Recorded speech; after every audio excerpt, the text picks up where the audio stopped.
Hey guys, welcome back to World Mechanics. Thank you guys for watching and subscribing to the channel. Today will be super helpful video to any of you having a Fiat 500, and if you're trying to find the relay for the immobilizer, your car is not starting, stay with us, we'll explain where it's located. Now, depending on the market and where the car is sold, you may not have immobilizer, okay?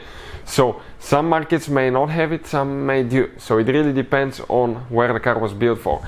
Another thing, we're going to explain how to test relay and where to buy cheap relays from. So check out the link in the description of the video below, okay, and there will be more information about that. So let's explain about the immobilizer relay today. So before we start guys, let me tell you a little bit about us. Every single car we get here at the garage, we try to make at least 200 to 300 free repair videos. Why we do that? Because our mission in the shop is to save you as much money as we can. All we need in return, please subscribe to the channel, like the video, that way we can keep making these free videos.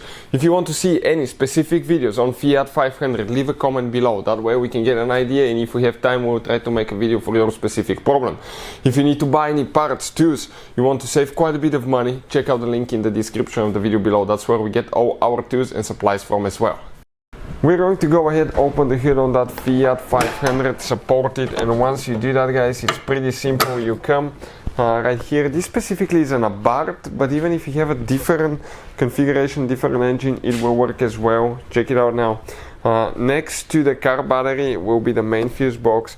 This is a relay right here. If you need to see guys where to buy them from for a good price and quick shipping, check out the link in the description of the video below.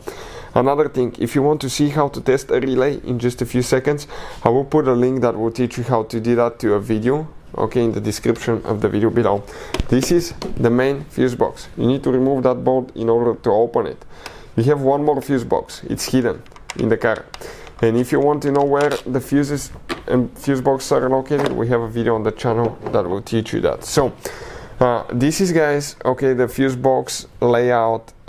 In front of the number, when you have a T, that's a relay. When you have an F, that's a fuse.